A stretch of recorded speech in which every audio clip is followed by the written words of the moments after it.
لما تقولون ما لا تفعلون، وہ کیوں کہتے ہو جس پر خود عمل نہیں کرتے۔ اب یہاں یہ بات دھیان سے سن لے، غور سے سن لے، آخری بات کے طور پہ کن مقرروں کے ہونٹ کاٹے جا رہے ہیں آگ کی کینچی سے؟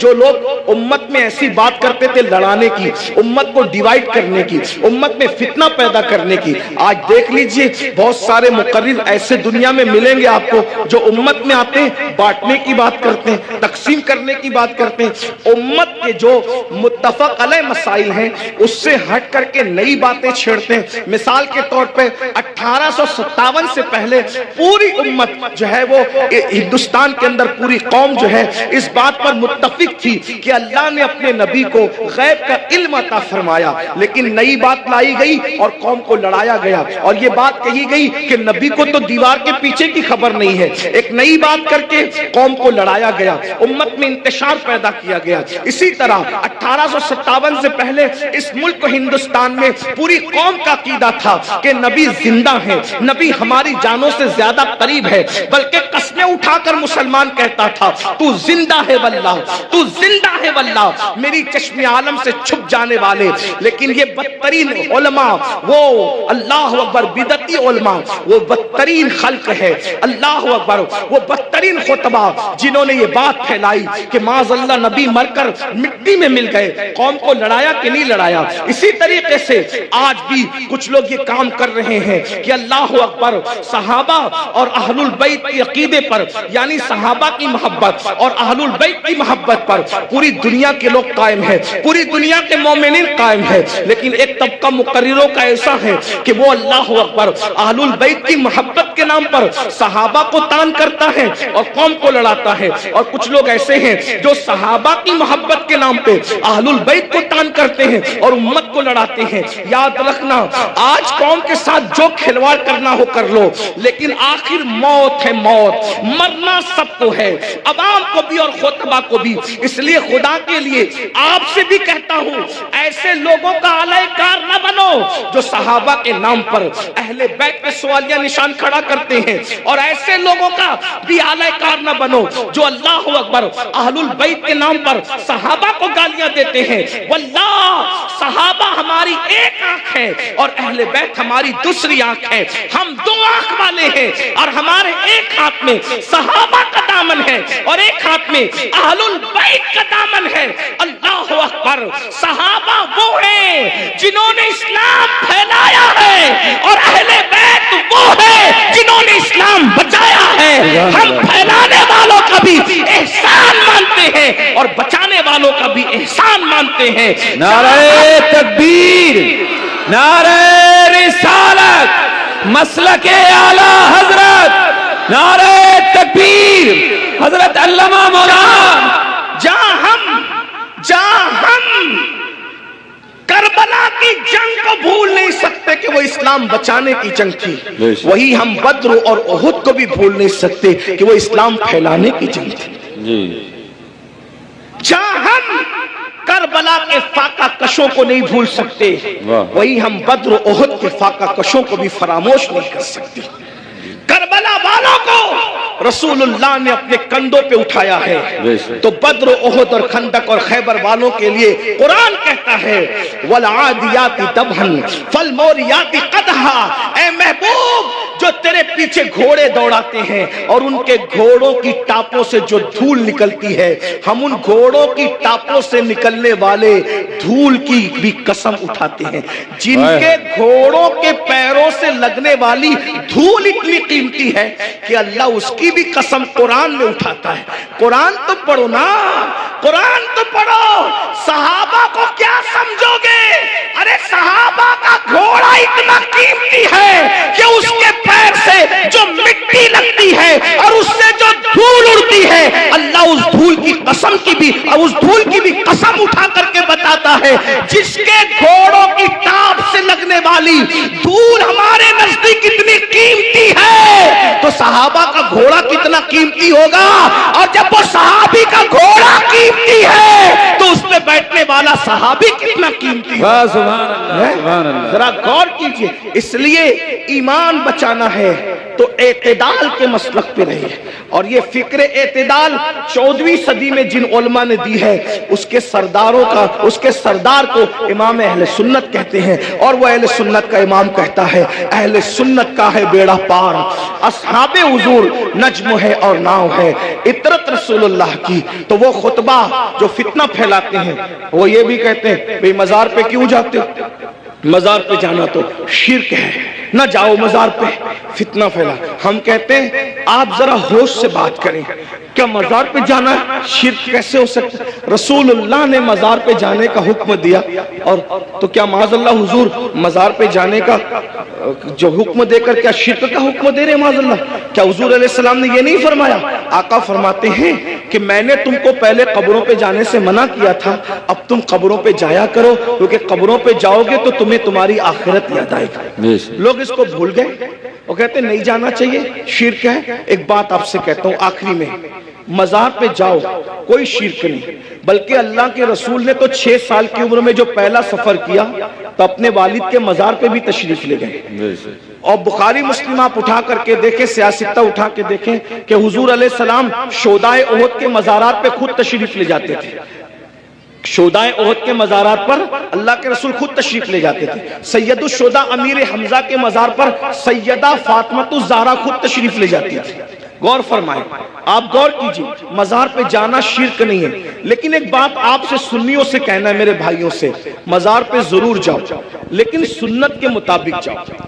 آج ہماری سنی قوم اپنے مسلک کو خود بدنام کرتے ہیں. وہاں جا کر کچھ لوگ علم نہ ہونے کی وجہ سے سجدہ کرتے ہیں.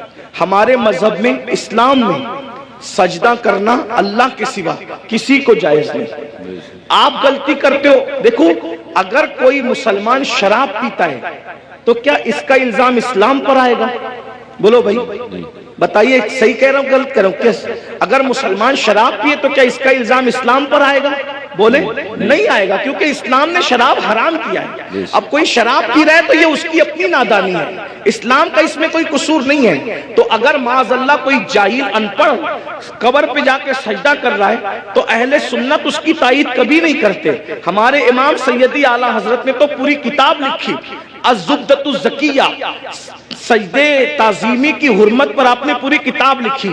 تو غیر اللہ کو سجدہ تعظیمی حرام ہے، اور معاذ اللہ اگر عبادت کی نیت سے کرے تو شرک ہے. یہ ہم اہل سنت کا مسلک ہے. سجدہ کرنے کے بارے میں ہم سنیوں کو لوگ بدنام کرتے ہیں، جھوٹ بولتے ہیں، تجاؤل عارفانہ سے کام لیتے ہیں کہ ہم تائید کرتے ہیں. ہمارے کسی سنی ذمہ دار عالم نے کبھی قبر پر سجدہ کرنے کی اجازت نہیں دی، اس کی تائید نہیں کی. بھائی اگر ہم قبروں کو سجدہ کرتے تو پھر ہم مسجدیں کیوں بناتے؟ ہم اتنی محنت کر کے چندے کر کے مسجدیں کیوں بناتے؟ بھائی جو قبروں کو سجدہ کرے گا اس کی مسجد کیسے ہوگی؟ ہماری مسجدیں ہیں. اور آج بھی اتنی گنڈا گردی لوگوں نے کی ہمارے ساتھ، آج بھی پورے ملک ہندوستان میں نہیں بلکہ پوری دنیا میں سب سے زیادہ اگر کسی کی مسجدیں ہیں تو وہ صرف اور صرف ہم اہل سنت و جماعت کی مسجد. بے شک سبحان اللہ. اتنی مسجدوں پر قبضہ کیا، ناجائز قبضہ کیا، چھینا، پھر بھی سب سے زیادہ مسجدیں ہماری ہیں. الحمدللہ دلی کی جامع مسجد کے بانی سے لے کر مراد آباد کی جامع مسجد کے بانی تک تاریخ اٹھا کر کے دیکھ لو، سب کے سب آپ کو اہل سنت ملیں گے، کوئی اہل بدعت آپ کو نہیں ملے گا. الحمدللہ رب العالمین. لیکن یہ بات سنیوں میں تم سے کہتا ہوں، قبروں پہ جا کے سجدہ مت کرو، اپنا اسلام بدنام ہوتا ہے، اپنا مسلک. اور ایک بات کہتا ہوں، جس چیز سے اللہ رسول نے روک دیا اس میں کبھی کوئی فائدہ ہی نہیں ہے. جب ہم اپنے نبی کو سجدہ نہیں کر سکتے تو ہم کسی ولی کو سجدہ کیسے کر سکتے ہیں؟ ہم کسی پیر کو سجدہ. آپ کو میری بات بری لگے گی تو معاف کرنا، لیکن یہ میں آپ کی آخرت کے لیے کہہ رہا ہوں. آپ سوچیں گے نہیں ہمیں تو فلاں نے بتایا.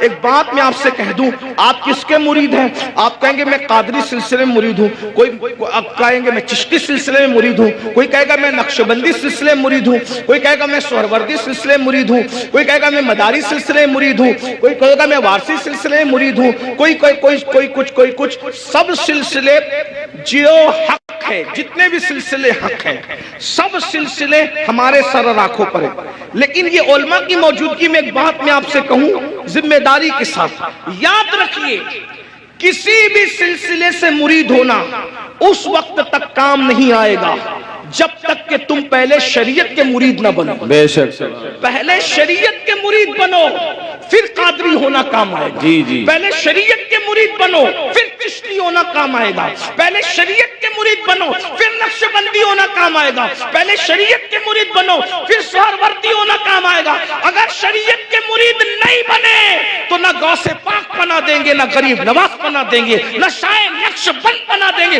نہ شاہ سہرورد بنا دیں گے، لٹکتے رہ جاؤ گے، برباد ہو جاؤ گے، کیونکہ یہ سارے بزرگوں نے شریعت کے لیے ہی اتنی بڑی بڑی قربانیاں دی۔ اگر غوث پاک گیلان چھوڑ کر بغداد آئے تو صرف تحفظ شریعت کے لیے آئے۔ یہ غریب نواز اپنا وطن چھوڑ کر، بلکہ مدینہ منورہ کے مدرس تھے غریب نواز، 3 سال مسجد نبوی میں حدیث کا درس دیا۔ اگر یہ سب کچھ چھوڑ کر کے ہندوستان آئے شریعت کے تحفظ کے لیے، اسلام کی خاطر آئے، ورنہ اور کیا لالچ تھی ان کو؟ کیا کوئی تخت پہ بیٹھنا تھا، کوئی تاج حاصل کرنا تھا، کسی کی کٹیا پہ حملہ کرنا تھا، کسی کی زمین پہ قبضہ؟ کچھ بھی نہیں، ایک ہی مقصد تھا، بھٹکے ہوئے آہو کو پھر سوئے حرم لے چلے۔ دین کے لیے آئے تھے، اس لیے اللہ کو اپنی مرضی سے راضی مت کرو، اللہ کو اللہ کے بنائے ہوئے قانون سے راضی کرو۔ بے شک، اللہ کو اللہ کی مرضی سے راضی کرو۔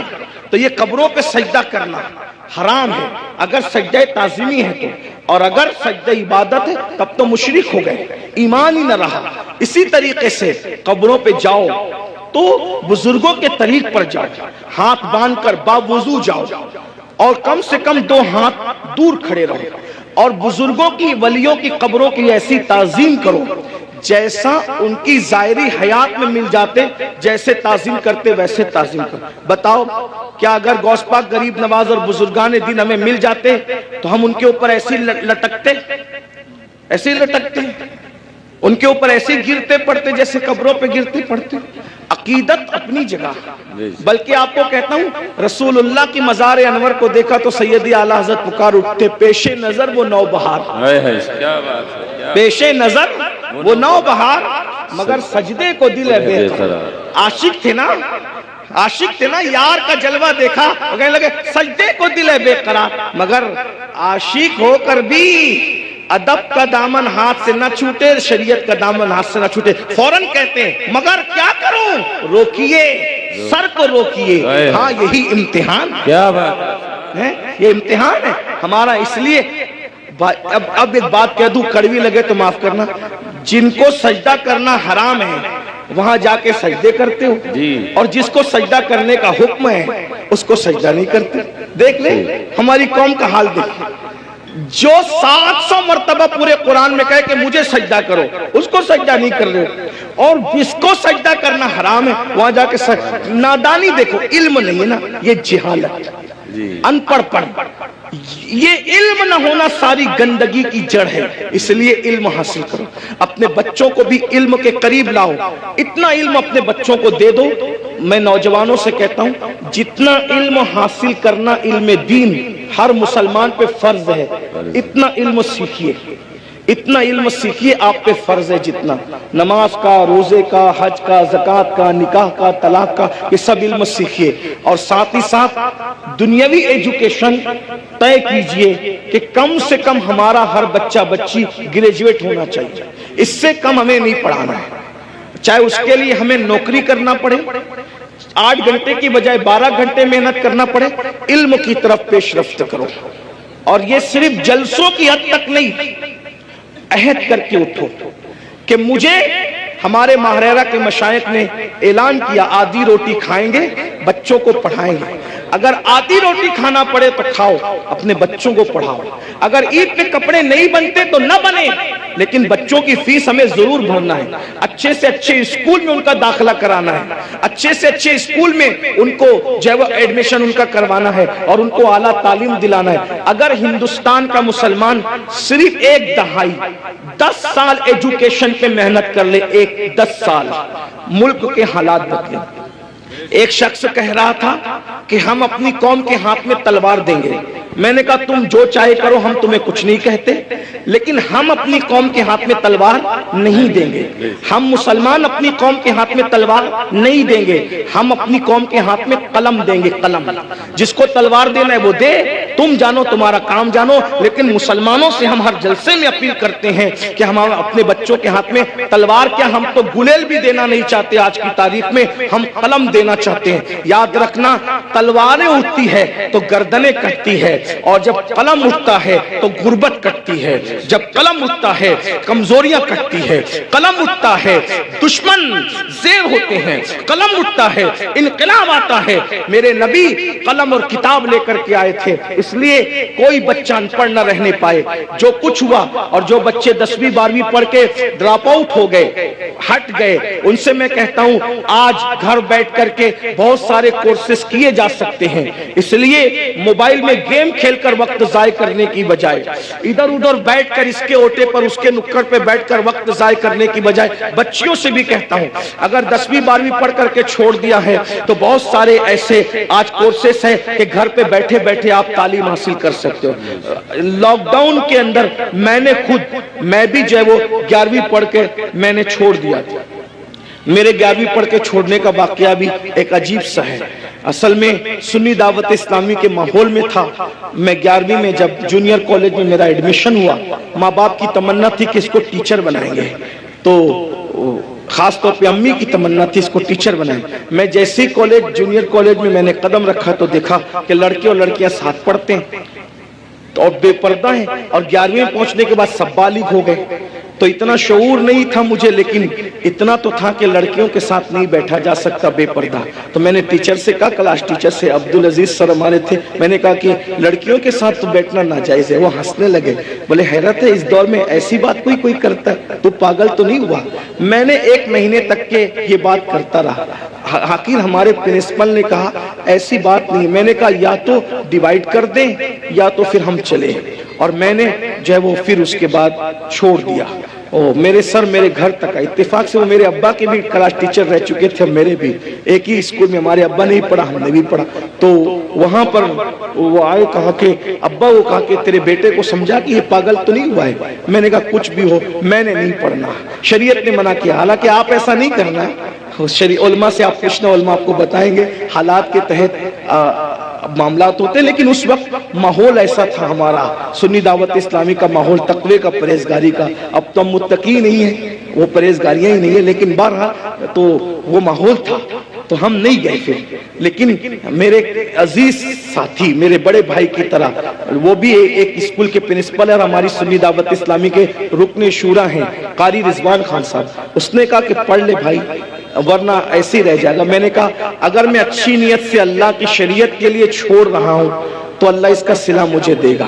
اور اللہ نے مجھے صلہ یہ دیا کہ آج میں ایک English medium school and junior college کا چیئرمین ہوں الحمدللہ.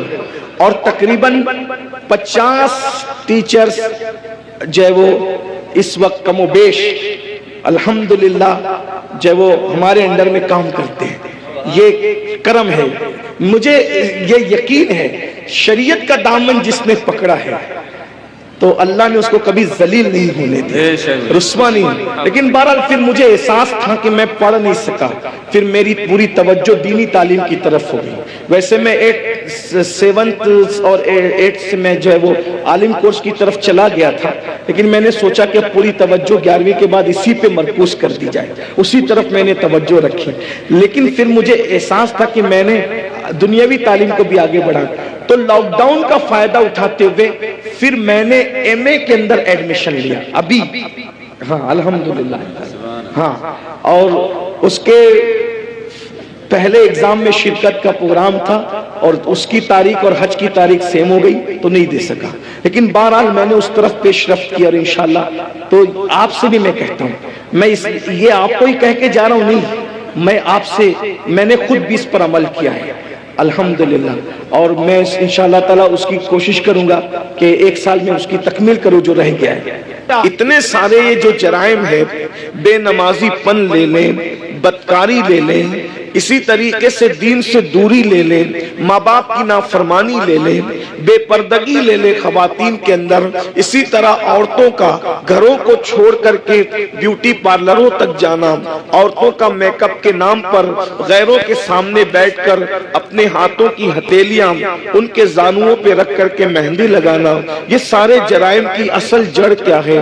تو مجھے جو سب کچھ سمجھ میں آتا ہے مختصر میں وہ یہ کہ ہماری قوم کے پاس جو علم ہونا چاہیے، جو ایجوکیشن ہونا چاہیے، جو معلومات ہونی چاہیے، وہ ان کے پاس نہیں ہے۔ ہماری قوم بے راروی کا جو شکار ہے، اس کی سب سے بڑی وجہ یہ ہے کہ ان کے پاس علم نہیں ہے، ان کے پاس تعلیم نہیں ہے۔ یاد رکھیے ساری برائیوں کی جڑ علم کا نہ ہونا ہے، تعلیم کا نہ ہونا ہے۔ جب بھی کسی قوم کے پاس علم نہیں ہوتا تو وہ قوم بے راروی کا شکار ہوتی ہے۔ آپ خود دیکھیں، آئیے میں آپ کے سامنے علم کی برکت رکھنا چاہتا ہوں، بہت توجہ کے ساتھ آپ سنیں۔ اللہ کے رسول علیہ السلام جب زمین پہ تشریف نہیں لائے تھے تو اس وقت مکے ہی کی حالت صرف دیکھ لیں۔ ابھی میں پوری دنیا کی بات نہیں کرتا، ابھی پوری دنیا کا ذکر نہیں کرتا، صرف ایک شہر مکہ المکرمہ کا ذکر کرتا ہوں۔ ذرا غور کریں مکہ المکرمہ کون سا شہر ہے جسے قرآن کہتا ہے وَمَن دَخَلَهُ كَانَ آمِنًا، کہ جو اس میں داخل ہو گیا وہ امن میں آ گیا۔ امن والے شہر کو کتنی گنڈا گردی کا سامنا تھا، اللہ اکبر۔ جو شہر امن والا تھا، جو شہر حرم ہے، جہاں کی گھاس اکھاڑنے کی اجازت نہیں، جہاں کے جانوروں کو ستانے کی اجازت نہیں، جہاں جانور سائے میں بیٹھ جائے تو اس کو اٹھانے کی اجازت نہیں، جہاں جانور کو دھمکانے کی اجازت نہیں، جہاں جانوروں کے جنگلی جانوروں کے انڈوں کو توڑنے کی اجازت نہیں، اللہ اکبر۔ جہاں اللہ اکبر اہل احرام پر حرم میں شکار کرنے کی اجازت نہیں، ایسے حرم کے اندر لوگ اپنی بیٹیوں کو اپنے ہاتھ سے زندہ دفن کر رہے تھے۔ حدود حرم کے اندر، بالکل حرم کے سامنے۔ ایک تو حرم وہ ہے، ایک تو حرم وہ ہے جس کو اللہ و رسول نے حرم کے طور پر حدود مقرر کی ہے، لیکن ایک تو مسجد حرام ہے، یعنی حرم میں بھی جو بہت اعلیٰ درجہ رکھے اسے مسجد حرام کہتے ہیں۔ بالکل مسجد حرام کے سامنے اپنی بیٹیوں کو اپنے ہاتھوں سے زندہ دفن کر رہے تھے۔ اللہ اکبر۔ مائیں اپنے بچوں کو گود میں شراب پلا رہی تھی، جیسے آج بچے نہیں سوتے تو ماں نیند کی دوا پلاتی ہے، اس دور میں جب اللہ کے رسول تشریف نہ لائے تھے تو مائیں اپنی گود میں اپنے بچوں کو شراب پلایا کرتی تھی۔ زنا کا حال یہ تھا، اگر زنا کرنے کوئی عورت نہیں ملتی تو لوگ اپنی ماؤں کے ساتھ زنا کر لیا کرتے تھے۔ اتنی گندگی تھی کہ ایک ایک عورت کئی کئی مردوں کے ساتھ اپنا رشتہ اور تعلق رکھا کرتی تھی۔ اللہ اکبر۔ ذرا غور کریں اس گندے ماحول میں جبکہ جانوروں کے ساتھ بدکاری ہو رہی ہے، ماں کے ساتھ بدکاری ہو رہی ہے، ماں کی گود میں شراب پلائی جا رہی ہے، اللہ کے گھر پہ 360 بت رکھ دیے گئے ہیں، ننگے ہو کر کعبے کا طواف کرتے ہیں، عورتوں کو منحوس سمجھتے ہیں، بیواؤں کو منحوس سمجھتے ہیں، بیواؤں کے ساتھ بدسلوکی کرتے ہیں، کمزوروں پہ ظلم کرتے ہیں، کمزوروں کا مال کھا جاتے ہیں۔ جب اللہ کے رسول تشریف لائے، اللہ کے رسول علیہ السلام نے اتنا گندا ماحول دیکھا تو ماحول دیکھنے کے بعد حضور علیہ السلام نے ان کے سامنے نماز کی بات نہیں کی۔ ذرا میں توجہ چاہتا ہوں آپ سب کی، اہل منبر کی بھی توجہ چاہتا ہوں، ذرا غور کریں ماحول کتنا بگڑا ہوا تھا۔ حضور علیہ السلام نے پہلے دن نماز کی بات نہیں کی، پہلے دن روزے کی بات نہیں کی، پہلے دن حج کی بات نہیں کی، پہلے دن زکات کی بات نہیں کی، پہلے دن صدقے کی بات نہیں کی۔ اتنے گندے ماحول میں اللہ کے رسول جو سب سے پہلا حکم لے کر کے آئے وہ کیا تھا؟ اتنے گندے ماحول میں سب سے پہلا جو حکم لائے وہ کیا تھا؟ تو قرآن کہتا ہے اقرا بسم ربک الذی خلق خلق الانسان من علق۔ اللہ اکبر۔ اندازہ فرمائیں اس گندے ماحول کے اندر حضور سب سے پہلے علم کی بات لے کر آئے، پڑھو لکھو پڑھو لکھو، کیونکہ حضور جانتے جانتے تھے جس دن ان کو پڑھنا لکھنا آ گیا اس دن ان کی زندگی بدل جائے گی. اور اللہ کے رسول علیہ السلام اللہ کی کتاب لے کر کے آئے. اللہ کے رسول ہمارے نبی کتاب لے کر آئے. ہمارے نبی صاحب کتاب نبی ہے, صاحب کتاب پیغمبر ہے, صاحب کتاب رسول ہے. اور کون سی کتاب لائے؟ اسے قرآن کہا جاتا ہے.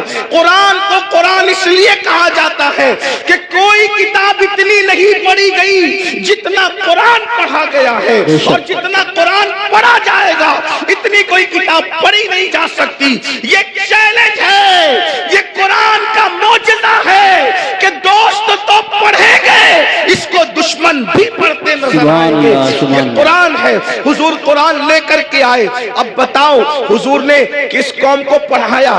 نماز کا عنوان اپنی جگہ, انکار نہیں. روزے کا عنوان اپنی جگہ, انکار نہیں. حج کا عنوان اپنی جگہ, انکار نہیں. زکات کا عنوان اپنی جگہ, انکار نہیں. حضور نے پہلے پڑھایا, عرب کے جاہلوں کو پڑھایا, عرب کے بوریا نشینوں کو پڑھایا, عرب کے بکریوں کے لے جانے والے جنگلوں میں بدوؤں کو پڑھایا. اور جب پڑھایا تو انقلاب کیا آیا؟ دیکھو علم کا انقلاب کتنی جلدی آتا ہے. یاد رکھنا ہر انقلاب کو آنے میں ٹائم لگتا ہے.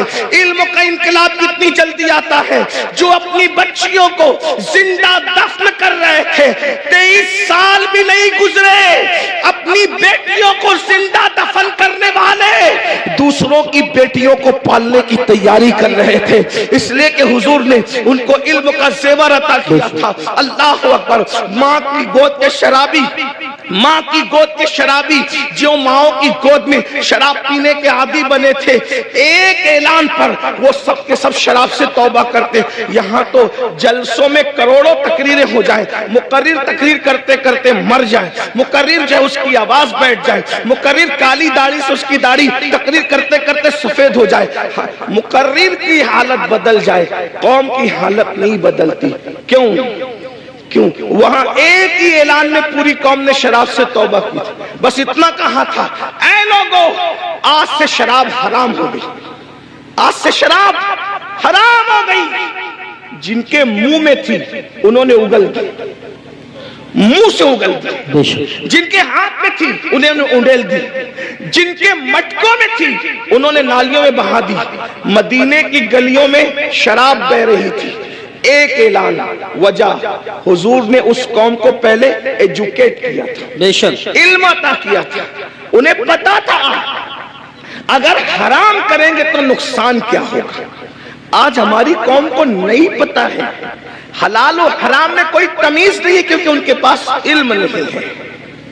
آج ہماری قوم کو غسل اور وضو نہیں پتا ہے, ان کے پاس علم نہیں ہے. اگر وہ شادی میں ڈی جے لگا رہے ناچ رہے تو ان کو پتا نہیں ہے کہ اس کا نقصان کیا ہے. وہ یہ سمجھتے ہیں اللہ ناراض ہوگا تو سزا دے گا, لیکن اللہ کی سزا کیا ہوگی, اس کی شکلیں کیا ہوگی, یہ انہیں کچھ پتا نہیں. جس دن انہیں پتا چل جائے کہ خدا کے عذاب کی شکلیں کیا ہوتی ہے, ایک جلسے میں تو نہیں بتایا جا سکتا, لیکن تھوڑے سے وقت میں اشارہ کرنا چاہتا ہوں. جس دن پتا چل جائے نا میرے بھائی کہ خدا کے عذاب کی شکلیں کیا ہوتی ہے, تو بندہ قدم اٹھانے سے بھی پہلے سوچے گا کہ میں یہ قدم اٹھاؤں کہ نہیں اٹھاؤں.